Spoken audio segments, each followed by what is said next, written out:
पृथ्वी पर नहीं बल्कि चांद पर गोल्फ खेलने के बारे में क्या ख्याल है? चलिए 50 साल पहले के समय में वापस चलते हैं, जब एक अंतरिक्ष यात्री ने चांद की सतह को अब तक के सबसे अनोखे गोल्फ कोर्स में बदल दिया था।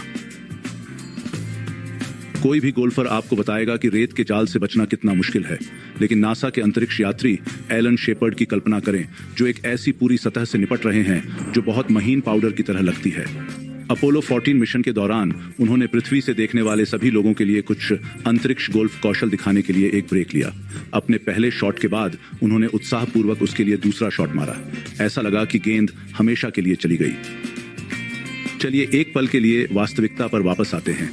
यूनाइटेड स्टेट्स गोल्फ एसोसिएशन या यूएसजीए के शोध की बदौलत हमें कुछ संख्याएं मिली हैं। उन्होंने पाया कि एलन की पहली चांद की गेंद 24 गज की दूरी तक चली और उसकी दूसरी 40 गज तक चली।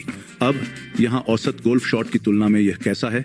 सामान्य गुरुत्वाकर्षण में कोई आम तौर पर लगभग 216 गज की दूरी तक स्विंग करता है।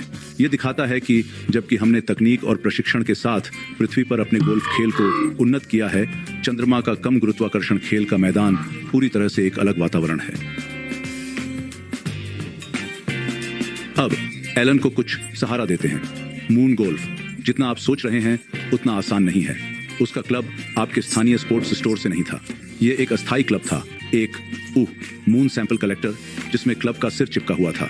इसके अलावा उसने जो भारी स्पेसर सूट पहना था, कल्पना कीजिए कि कार्डबोर्ड की तरह सख्त कपड़े पहनकर स्विंग करने की कोशिश करना। इतने सारे गियर के साथ एलन केवल एक हाथ से स्विंग कर सकता था। क्या आप भी ऐसा ही अनुभव चाहते हैं? खैर, हो सकता है कि आप जल्द ही चांद पर गोल्फ न खेल पाएं, लेकिन आप पानी के अंदर इसे आजमा सकते हैं। कुछ लोगों का कहना है कि वहां की परिस्थितियां एक जैसी हैं। यहां यह और भी दिलचस्प हो जाता है। यूएसजीए ने गेंद कहां गिरी, इस बारे में एलन की बात पर भरोसा नहीं किया। वे जांच करना चाहते थे। शुरुआत के लिए उन्होंने अपोलो 14 मिशन के अल्ट्रा क्लियर फुटेज का इस्तेमाल किया।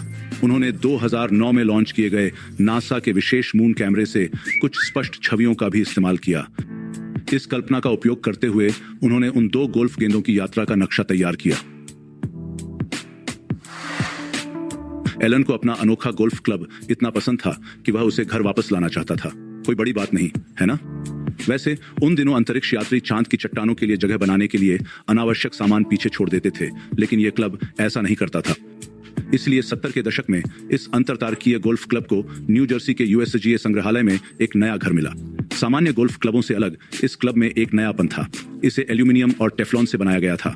इसे इस तरह बनाया गया था कि यह आसानी से मुड़ जाए और चंद्र लैंडर की तंग जगहों में आसानी से फिट हो जाए। पूरे चंद्रमा पर गोल्फ खेलने का विचार कैसे आया? खैर, 1970 में गोल्फ के दिग्गज बॉब होप ने गोल्फ के प्रति होप के प्रेम से प्रेरित होकर नासा का दौरा किया। शेपर्ड के दिमाग में एक विचार आया, मून गोल्फ। अपने सपने को हकीकत में बदलने के लिए उन्होंने एक गोल्फ पेशेवर और नासा के तकनीकी विशेषज्ञ के साथ मिलकर काम किया। साथ मिलकर उन्होंने एक ऐसा क्लब तैयार किया जो नासा के सख्त सुरक्षा मानदंडों को पूरा करता था।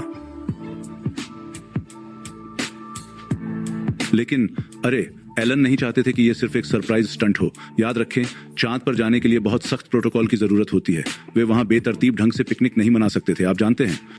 इसलिए एलन ने सुनिश्चित किया कि नासा के अधिकारी गोल्फ के इस अचानक खेल से सहमत हों। वे शुरू में संशय में थे, लेकिन एलन द्वारा जोश से अपनी योजना बताने के बाद अंततः उन्होंने हरी झंडी दे दी। उन्होंने यह भी वादा किया कि अगर मिशन पर सब कुछ ठीक रहा तो वह खेलना शुरू कर देंगे। इसे परफेक्ट बनाने के लिए दृढ़ संकल्पित एलन ने एक चैंपियन की तरह तैयारी की। कहानी यह है कि उसने अपना भारी स्पेसर सूट पहना और गुप्त स्थानों पर चला गया ताकि वह अभ्यास कर सके। दशकों बाद भी वह अपनी चांद की यात्रा पर विचार कर रहे होंगे। वह चांद पर गोल्फ खेलने वाले एकमात्र गोल्फ खिलाड़ी थे।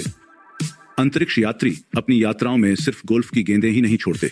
दरअसल 1959 और 1972 के बीच, यानी आखिरी बार चांद पर उतरने के साल के बीच, चांद पर बहुत सी चीजें छोड़ी गई थीं। हर बार जब आप चांद को देखते हैं तो याद रखें कि वहां एक प्यारा सा पारिवारिक फोटो, कुछ विशाल विज्ञान उपकरण, एक छोटी सी मूर्ति, मानव अपशिष्ट के कुछ थैले और हाँ, कुछ अमेरिकी झंडे भी हैं। वर्षों बीत गए हैं और हाँ, तकनीकी रूप से वे वस्तुएं अभी भी वहां लटकी हुई हैं। हालांकि चंद्रमा पर कठोर परिस्थितियों के कारण उन्होंने संभवतः बेहतर दिन भी देखे हैं। कुछ वस्तुओं का अंतरिक्ष यात्रियों के दिलों में विशेष स्थान था और उन्हें चांद पर ही रहना था, लेकिन कुछ सामान पीछे छोड़ने का मतलब यह भी था कि वे चांद के नमूने वापस ला सकते थे। आप जानते हैं कि जब आप छुट्टी खत्म कर रहे होते हैं तो आपको अपने सूटकेस में स्मृति चिन्हों के लिए जगह बनाने की जरूरत होती है। क्या नासा के पास चांद पर छोड़ी गई चीजों की पूरी सूची है? नहीं, वास्तव में नहीं। वास्तव में एक टीम ने कुछ वस्तुओं का रिकॉर्ड बनाने की कोशिश की और अपोलो 11 मिशन से अकेले वहां छोड़ी गई 106 वस्तुओं की एक अद्भुत सूची तक पहुंच गई। और इसमें नील आर्मस्ट्रांग और बज एल्ड्रिन के प्रसिद्ध पैरों के निशान शामिल नहीं हैं। प्रत्येक लैंडिंग स्थल पर सबसे बड़ी वस्तुएं ज्यादातर विज्ञान संबंधी सामान थीं, जैसे कि उनके चंद्र मॉड्यूल के टुकड़े और चंद्रमा का गहराई से अध्ययन करने के लिए प्रयोग। फिर कुछ खूबसूरत टोकन थे, जैसे अपोलो 11 स्फटिका और दुनिया भर के नेताओं के संदेशों वाली एक विशेष डिस्क। कुछ लोगों का कहना है कि अंतरिक्ष यात्रियों ने कुछ वीर अंतरिक्ष यात्रियों की याद में पदक भी लिए और उन्होंने शांति का सदियों पुराना प्रतीक, एक सोने की जैतून की शाखा भी छोड़ी। अब बाद के चंद्र मिशनों में थोड़ा और मजा आया, जैसे एलन शेपर्ड ने अपने गोल्फ खेल के साथ किया था, लेकिन सबसे दिल को छू लेने वाले पल का पुरस्कार चार्ली ड्यूक को जाता है। अपोलो 16 मिशन के दौरान उन्होंने अपने परिवार की एक तस्वीर वहां छोड़ी थी। ऐसा लगता है कि वह चाहते थे कि वे भी इस साहसिक कार्य का हिस्सा बने। हालांकि एक बात ध्यान देने वाली है कि सूर्य के विकिरण के संपर्क में आने के कारण चंद्रमा की वे तस्वीरें शायद अच्छी तरह से पुरानी नहीं हुई। हमारे उपग्रह पर भी शायद कोई कला संग्रहालय हो। मैं आपको समझाता हूँ। वहाँ एक छोटी सी कलाकृति है जिसे मून म्यूजियम कहते हैं। यह एक सिरेमिक चिप है जो आपके नाखून के आकार की है और इसे फॉरेस्ट मायर्स नामक एक कलाकार ने बनाया है। इस छोटी सी वस्तु में 6 प्रतिभाशाली लोगों की लघु कलाकृतियां प्रदर्शित हैं।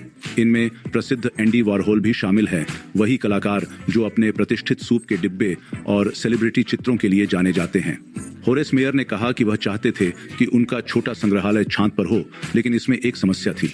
नासा के अधिकारी इस विचार से बिल्कुल सहमत नहीं थे। हालांकि मेयर्स ने प्रेस को बताया कि उन्होंने यह आर्ट चिप अपोलो 12 मिशन पर काम कर रहे एक इंजीनियर को सौंप दी थी। मायर्स के अनुसार इस इंजीनियर ने गुप्त रूप से चंद्र संग्रहालय को चंद्र लैंडर के एक पैर पर रख दिया था।